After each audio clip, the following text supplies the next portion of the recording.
ये कोरोना चल ही रहा है, लेकिन उसको ध्यान में रखते हुए सरकार ने काफ़ी विकास किया है। चुनावी वर्ष के आखिरी साल में जो विकास कार्य हो रहे हैं, ये पहले नहीं होने चाहिए थे?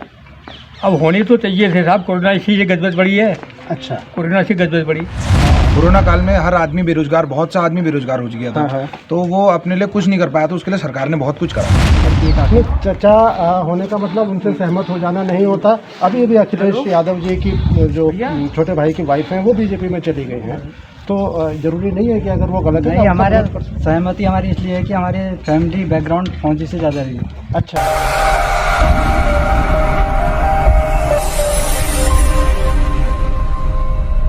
राजनीति का दौर चल रहा है और ऐसे में अगर हमारे गांव के लोग राजनीति में थोड़ी सी भी इंटरेस्ट लेते हैं, थोड़ी सी भी रुचि लेते हैं, तो ये बदलती राजनीति का परिचायक है।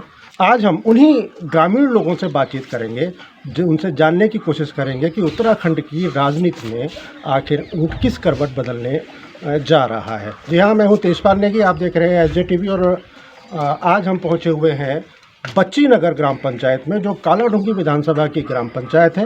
और ये जो मेरे पीछे जो माहौल आप देख रहे हैं, ये है बच्ची नगर ग्राम पंचायत के बच्ची नगर 1 गांव का।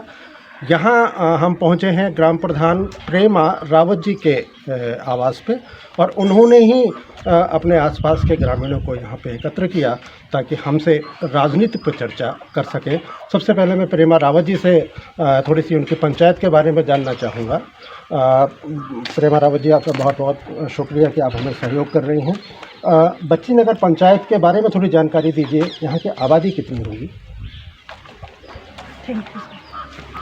यहाँ आबादी कम से कम 14,000 से 15,000 के लगभग होगी। अच्छा, लगभग 3 किलोमीटर के दायरे में ये पंचायत है, और अगर हम 15,000 का औसत यहाँ की आबादी को मान के चलते हैं तो 3,500 के आसपास यहाँ पे मतदाता होने चाहिए जी। और मेरी जानकारी में ये भी आया है कि ये जो पंचायत है, यहाँ पे भारतीय जनता पार्टी का अधिसंख्य माना जाता है, अधिसंख्य वोट भारतीय जनता पार्टी के हैं।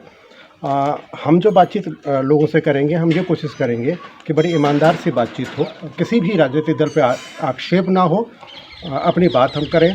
और चूँकि हमें व्यक्ति की आज़ादी है, इसलिए हम अपनी बात करें। सबसे पहले बात करते हैं ग्राम प्रधान के, वर्तमान ग्राम प्रधान से हमने आपका परिचय कराया, और अब बात करते हैं बच्ची नगर ग्राम पंचायत के पूर्व प्रधान और प्रेमा रावत जी के पति श्री वीरेंद्र रावत जी से, जिससे हमें और अच्छी जानकारियाँ मिल सकती है पंचायत के बारे में। और थोड़ा सा आज की जो चर्चा हम करने जा रहे हैं, वहाँ से ही हमें एक आधार हम चाहते हैं कि उनसे मिले हमें। वीरेंद्र रावत जी, आपका बहुत बहुत शुक्रिया। थोड़ा पंचायत के बारे में और जानकारी दीजिएगा।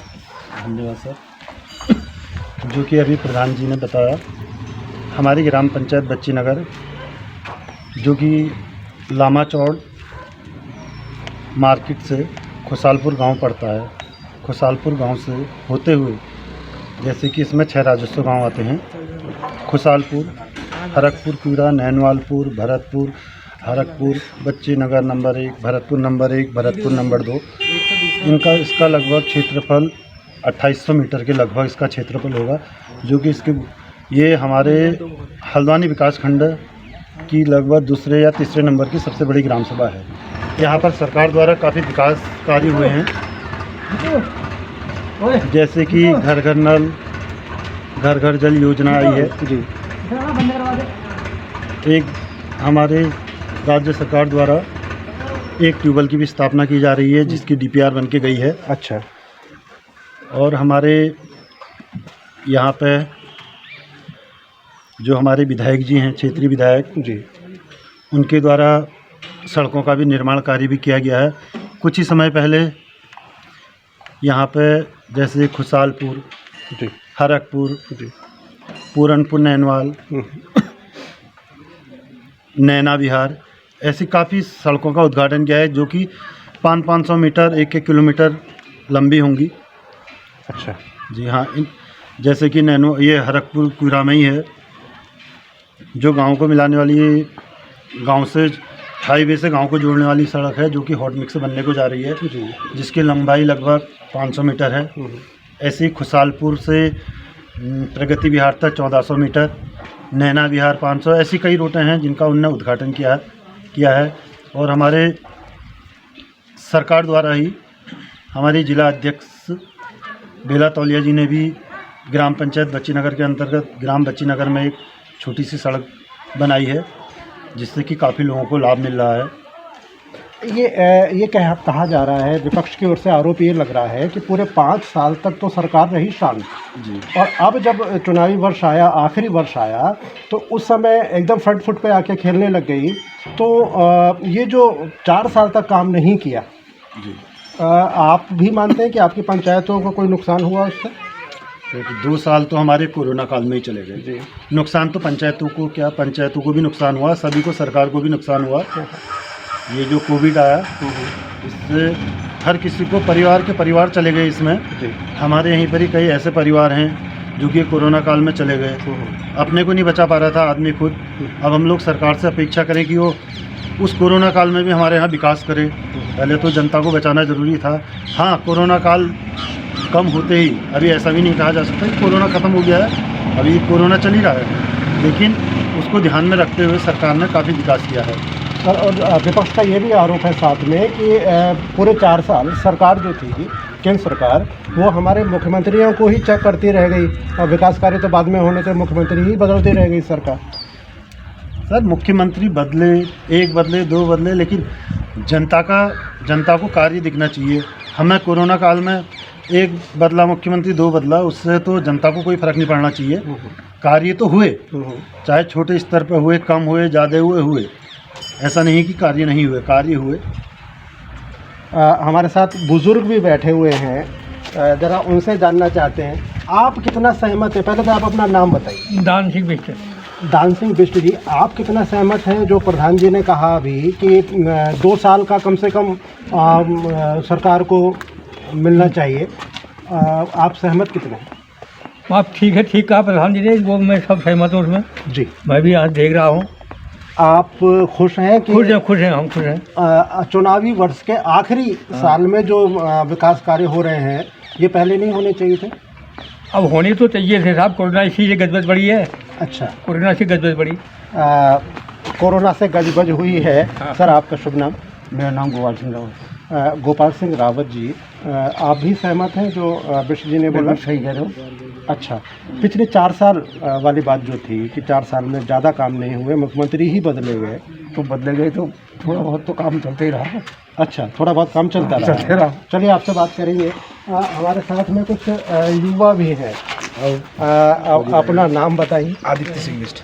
आदित्य जी, जो प्रधान जी ने कहा, कितने सहमत हैं? मैं पूरा सहमत हूँ इस बात से। बीजेपी, मतलब जो बीजेपी सरकार थी, उसने जो कुछ भी काम किए, जो अब काम चल हुए, मतलब अब तो आचार संहिता लग गई, इससे पहले तक अचानक घोषणाएं हो, वो पहले नहीं होनी चाहिए थी। पहले सरकार में प्रधान जी ने कहा कि कोरोना काल चल रहा है, आदमी को जो बचाएगी सरकार या काम जो करेगी। अच्छा। हाँ, घर घर सरकार ने कोरोना काल में राशन बांटा। हाँ हाँ। ये भी तो सब बजट उसी से आया। अच्छा। आदमी, सरकार विकास जो कराएगी, अब आदमी को राशन देगी। ये है ना, इसमें 2 चीज़ें हो सकती हैं। अच्छा। या तो विकास ही होगा या घर घर राशन दिए जाएंगे। हाँ। कोरोना काल में हर आदमी बेरोजगार, बहुत सा आदमी बेरोजगार हो गया था। हाँ। तो वो अपने लिए कुछ नहीं कर पाया, तो उसके लिए सरकार ने बहुत कुछ करा। अच्छा, जैसे घर घर राशन बांटना, हाँ। सैनिटाइजिंग करना, हाँ। घर घर सैनिटाइजर बांटे, मास्क बांटे। हाँ। और क्या कहते हैं, अस्पतालों में जैसे ट्रीटमेंट चल रहा है, हाँ। इसका एक फ्री ऑफ कॉस्ट ही है लमसम। आदित्य कह रहे हैं कि सरकार ने जो मास्क बांटे, सैनिटाइज किया, घर घर राशन पहुंचाया, ये सरकार ने किया। अगर ये ना करती और विकास कार्यों में लगी रहती तो ये काम छूट जाता, यही कहना छूट जाता। आप कितने सहमत? हम इनकी बात से पूरी तरह सहमत हैं। तो अपना नाम बता दें। मेरा नाम हरीश चंद्र जोशी है जी और मैं आर्मी से हूँ जी। मैं इनकी बात से भी सहमत हूँ और प्रधान जी की बात से भी सहमत हूँ और बीजेपी से भी पूरी तरह सहमत हूँ और सेटिस्फैक्शन हूँ। और मैं ही नहीं, मेरे पिताजी, मेरे दादाजी, हमारा पूरा खानदान जो है बीजेपी का समर्थक रहा है। हाँ। और जितने लोगों को मैं जानता हूँ उसमें से लगभग 80% लोग बीजेपी के समर्थक हैं। अच्छा। और होना भी चाहिए, क्योंकि जहाँ तक हम जानते हैं बीजेपी एक ईमानदार पार्टी है और बीजेपी को रहना चाहिए सत्ता में। और एज ए फौजी मैं ये कहना चाहता हूँ कि अगर आप ये चाहते हैं कि आतंकवादी आपके घर तक पहुँच जाए तो आप कांग्रेस को, सपा को, बसपा को वोट दीजिए। अगर आप ये चाहते हैं कि आतंकवादी वहीं ख़त्म हो जाए बॉर्डर पे, तो आप बीजेपी को वोट दीजिए। Thank you. युवाओं से बातें जारी रखेंगे। आतंकवाद पे भाई साहब ने कहा, क्योंकि वो फौजी हैं, आपका फौजी बैकग्राउंड है क्या? मेरा टीचर है। अच्छा, आप कितने सहमत हैं? आपको आतंकवादी आपके घर में घुसता हुआ दिखाई दे रहा है या आपके पेट की भूख आपको परेशान कर रही है? नहीं, मैं तो फौजी सर के पूरी बात से सहमत हूँ जो इन्होंने बात कही। अच्छा, और ये हमारे चचा हैं, ये हमारी फैमिली आर्मी से ही बिलोंग करती है काफ़ी। नहीं, चचा होने का मतलब उनसे सहमत हो जाना नहीं होता। अभी अभी अखिलेश यादव जी की जो छोटे भाई की वाइफ हैं वो बीजेपी में चली गई हैं, तो ज़रूरी नहीं है कि अगर वो गलत है। नहीं, हमारे सहमति हमारी इसलिए है कि हमारे फैमिली बैकग्राउंड फौजी से ज़्यादा रही है। अच्छा, आर्मी से ज़्यादा रही है। हाँ हाँ, और हमें बीजेपी की विचारधारा बहुत ज़्यादा प्रभावित करती है। अच्छा, हम उनकी विचारधारा से बहुत सहमत हैं। देश राष्ट्रीयता की बात तो बीजेपी करती है, तो जो राष्ट्रहित में है तो राष्ट्रहित के लिए हमारे लिए बीजेपी बहुत ज़रूरी है। अच्छा, रोजगार बीजेपी की उसमें कार्य हुआ है, काफ़ी रोजगार मिला है जितना हो सका है। हर किसी को सहमत करना तो आप क्या करते हैं? ठेकेदारी करते हैं, काश्तकारी करते हैं? काश्तकारी करते हैं। देखिए सर, रोजगार के संबंध में मैं एक बात कहना चाहूँगा। जी, हर आदमी को सरकारी नौकरी तो नहीं मिल सकती है, लेकिन कोई आदमी बेरोजगार नहीं है। हर आदमी किसी न किसी धंधे में लगा है। देखो, वो ग्राम प्रधान है, उसकी दुकान है, उसका ठेकेदारी का काम है, कोई ट्रैक्टर का काम, कोई भूखे थोड़ी मर रहा है। नहीं, ग्राम हर आदमी के पास रोजगार है। वो ग्राम प्रधान है, तो ये तो किसी सरकार ने नहीं बनाया, ये तो हमारे संवैधानिक व्यवस्था की है। तो ऐसा कोई बेरोजगार नहीं है, ऐसे कोई भुखमरी नहीं है। जैसे कि साउथ अफ्रीका में चले जाओ आप, वहाँ है भुखमरी।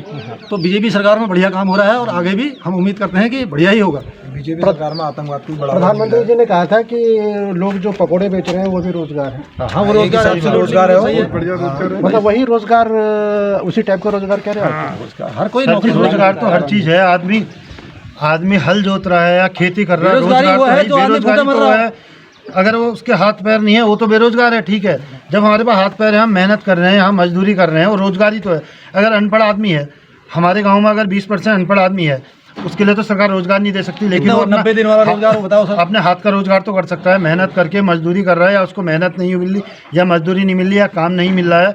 हर पढ़ा लिखा आदमी को अफसर तो बन नहीं सकता है।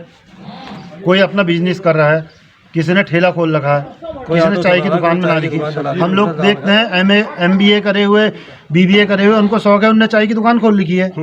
वो सर्विस क्यों नहीं कर रहे हैं? उन्हें भी तो मिल सकती है अच्छी खासी सैलरी, लेकिन उनका अपना। हाँ, बेरोजगार तो वो है, उन्ना भाई मैं कुछ नहीं कर पा रहा हूँ, मैं बेरोजगार हूँ, मैं घर में बैठा हूँ। रोटी नहीं मिलती। हाँ, वो तो मानसिक रूप से बेरोजगार है। बेरोजगारी तो उसे कहते हैं बिल्कुल खाने के लिए नहीं है, पीने के लिए नहीं है, उसके लिए नहीं है। ये तो खाली एक कहने की बात है। बाकी सरकार ने फैक्ट्रियां हैं, आदमी के काम हैं, इतनी कंपनियां हैं जहाँ पर रोजगार है। लेकिन आदमी सोचे कि मुझे उसको 40,000 तनख्वाह मिल रही तो मुझे भी 40,000 तनख्वाह मिले। आरोप ये है कि सरकारी विभाग भी ख़त्म किए जा रहे हैं, वो बेचे जा रहे हैं, रेलवे बेच दिया गया है, LIC बेचा जा रहा है। सर जी, इस चीज़ के लिए तो गाँव वालों को और हम लोगों को इससे कोई इतना अनुभव है नहीं। कहाँ रेलवे बिक रहा, कहाँ क्या बिक रहा है। आपको अपने ही तो हम अपने क्षेत्र की बात करें, हमारे क्षेत्र में विकास कोई हुआ बेरोजगार है। नहीं है। विकास हुआ है बीजेपी के, उसमें कोई इसमें डाउट नहीं है। बाकी पार्टियों की अपेक्षा ज़्यादा हुआ है। अच्छा, ऐसा नहीं है कि विकास नहीं हुआ, विकास हुआ। हम सेटिस्फाई हैं। और जब से बीजेपी आई है कोई ऐसा बड़ा आतंकी हमला भी नहीं हुआ है। जैसे 26/11 गाँव में किसी लड़की के साथ कोई छेड़छाड़ नहीं करता है यहाँ। और हमारे क्षेत्रीय विधायक भी बहुत अच्छे आदमी हैं। ये देखिए, कश्मीर है, कश्मीर में तो आए दिन है। कश्मीर में तो आप देख सकते हैं कि कश्मीर, वहाँ का तो कश्मीरी, ये समझ लीजिए कि आपका आतंकवाद है। आज के दिन हमारी माँ बेटी जो है रोड में रात को 12 बजे खुले घूमती है। कोई उसके कोई डर नहीं है, कोई परवाह, हम कोई ऐसा नहीं ये है। बच्चे नगर की बात कर रहे हैं? हम बच्चे नगर की बात कर रहे हैं। बीजेपी का इलाका है। ऐसा कोई टेंशन नहीं है। हमारी माँ बहनें घूमती हैं। मेरी खुद की बहन है, रात को 8 बजे 9 बजे ड्यूटी से आती है, रुद्रपुर से आती है। तो कई साल हो गए, तो ऐसा कोई यहाँ वो नहीं है। तो ये बीजेपी की गवर्नमेंट है, बढ़िया है, बढ़िया काम। मतलब आपका मानना है कि कानून व्यवस्था बढ़िया नंबर 1 है और काबू में रही। भले ही CM पुलिस थाने में अगर आप जाए, हम जाए तो सबकी बात सुनी जाती है, सबकी सुनी जाती है बात। कितना बीच में पूरे 5 साल में एक लड़ाई भी आवाज़ उठती रही मंत्रियों की तरफ से भी कि जो अधिकारी हैं हमारी बात नहीं मानते, है ना। और आज अगर हम ये कहें कि सारी व्यवस्थाएं ठीक थी, तो इसका मतलब मंत्री गलत थे जो कह रहे थे कि हमारी अब बात नहीं मानते हैं। इस पर ये पूरे 5 साल बोला रहा आपको भी कितनी? सर, ऐसा तो हम लोगों के साथ तो नहीं हुआ। कोई अधिकारी बात नहीं मानते हैं या काम नहीं होता है, ऐसी चीज़ तो हम लोगों के साथ कभी नहीं हुई।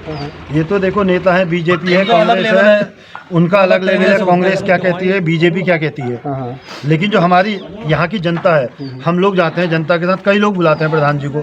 ऐसा नहीं हुआ कि वहाँ पर जाके उस काम का समाधान नहीं होता है या ऐसा कोई काम हमारे घर में कोई प्रॉब्लम हो जाए रात के 12 बजे हम प्रधान जी को उठाते हैं, तो कभी हम जाते भी हैं, होता है। ऐसा नहीं है हम 12 बजे भी जाते हैं कि ऐसा नहीं होता। उन्होंने कहा पूरे 5 कोई साल में अधिकारी- कभी आपको ऐसा लगा कि अधिकारी आपकी बात नहीं मान रहे? नहीं सर।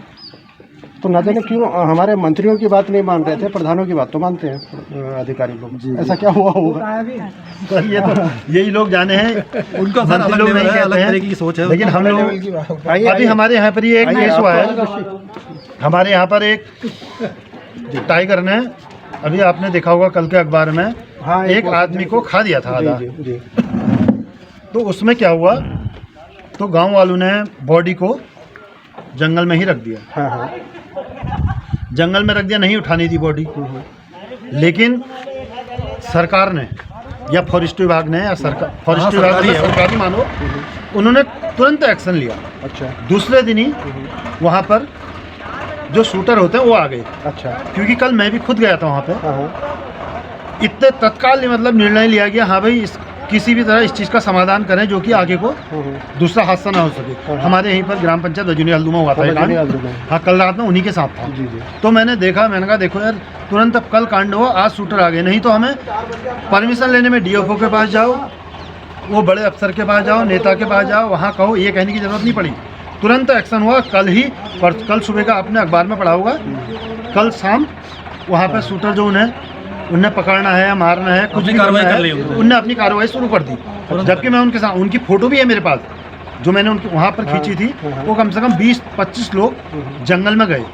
मैं भी उनके साथ जंगल में गया। मेरा क्षेत्र तो आता नहीं है, लेकिन मैं मानव आगे उससे मैं भी गया था वहाँ पे। तब मैंने देखा, मैंने कहा यार, हम कहते हैं कि सरकार नहीं कर रही, सरकार बात नहीं मान रही। अगर सरकार बात नहीं मानती, क्या वो 24 घंटे के अंदर वो एक्शन लिया जाता? 24 घंटे के अंदर वो कार्रवाई हो गई है। कल वहाँ पर उसका समाधान करने के लिए आ गए हैं अधिकारी, जो भी जहाँ से भी बुलाए उनने, वो अधिकारी लोग आप पहुँच गए हैं। अच्छा। कल रात वहाँ पर वो शूटर भी आए हैं, जो उसको शूट करेंगे या उसको बंदी बनाएंगे, जो भी करेंगे, जब तक उसकी पहचान ना हो जाए टाइगर है क्या है करके। तो उनने अपनी कार्रवाई शुरू कर दी। ऐसा नहीं है कि अधिकारी बात नहीं मान रहे, वो सुन नहीं रहे। उनने ग्रामीण को उससे, देखिए आरोप मेरा नहीं था, ये मंत्री खुद ही बता रहे थे, वो मंत्रियों ने। जी हाँ, ये तो मंत्री बता रहे हैं, लेकिन जो हमारी आंखों देखी है, मेरे, ये आप भी कल के अखबार में पढ़ रहे होंगे, ये आप अभी जाके जानकारी लीजिए, आपके वहाँ कब से कार्रवाई शुरू हुई। कल ही आ गए हो, परसों रात हुआ है, तो कल दिन में शूटर आ गया। इतने जल्दी परमिशन मिल गई होगी उन्हें, इतने जल्दी उन लोगों ने कार्रवाई कर दी। मुझे नहीं पता शूटर आए थे या अधिकारी आए थे, पहले तो इस बात की जांच होगी कि वो वास्तव में बाघ ने या तेंदुए ने मारा गया हाँ, है, उसकी या जांच के लिए आए हैं वो। मतलब एक्शन किया उन्होंने, एक्शन शुरू कर दिया है। एक्शन होना चाहिए, क्योंकि पब्लिक की जान से ऊपर हाँ, कोई और चीज़ नहीं है। नहीं तो पब्लिक की जान पे याद आ गया, चुनाव का दौर चल रहा है, कोरोना अपने पीक पे चल रहा है। संभव क्या ऐसा होना ही चाहिए कि चुनाव हो जाए या फिर कोरोना को निपटने दें? सर, अभी तो स्थिति ऐसी है कि हम लोगों को लग रहा है कि सरकार तो चुनाव कराना है तो कराएगी, लेकिन हम लोगों का तो मानना है कि चुनाव आगे बढ़ने चाहिए। बिल्कुल, ये बड़ी ईमानदाराना राय होनी चाहिए। ये तो सही बात है कि चुनाव आगे बढ़ने हमारे जान पे तो ना चाहिए। अभी स्थिति बहुत खराब है। अभी हम पढ़ लेते, कभी 4 केस बढ़ रहे हैं, कभी 40 केस बढ़ जा रहे हैं, सीधे 4000 केस बढ़ जा रहे हैं। 4000 हो गया। मैं नहीं कह रहा 30 के बाद 40 के बाद 4000 केस बढ़ जा रहे हैं। शायद मुझे लग रहा है चुनाव होंगे तो 40 लाख केस हो जाएंगे। ये तो संभव है कि 40 लाख केस हो जाने हैं। तो इस हिसाब से चुनाव आगे बढ़ने चाहिए। आपकी राय क्या है? हाँ सर, मैं सहमत हूँ प्रधान जी से। आपकी? प्रधान जी आपकी? सर सहमत हूँ। हाँ, मैं भी आगे बढ़नी चाहिए, मैं भी सहमत चुनाव हूँ। की तिथियां आगे बढ़नी चाहिए। आगे बढ़नी चाहिए। और एक चीज़ और है, जो हमारी ये रैलियां होती हैं, ये सारी कुछ है, ये भी टल जाएंगी इस वजह से, क्योंकि चुनाव की डेट आगे होगी। हालांकि हमारे यहाँ पे राय व्यक्त कर सकते हैं हम लोग, चुनाव आयोग अपना फैसला करता है, सरकारें अपनी सब तय कर चुकी हैं। लेकिन जिस तरह से 1-2 दिन में बढ़ रहा है, तेज़ी से आंकड़ा बढ़ रहा है, आप भी मानते हैं कि ये समय ठीक नहीं है? ये समय ठीक नहीं है साहब। ये थे दान पंचायत बचीनगर। इधर को आगे।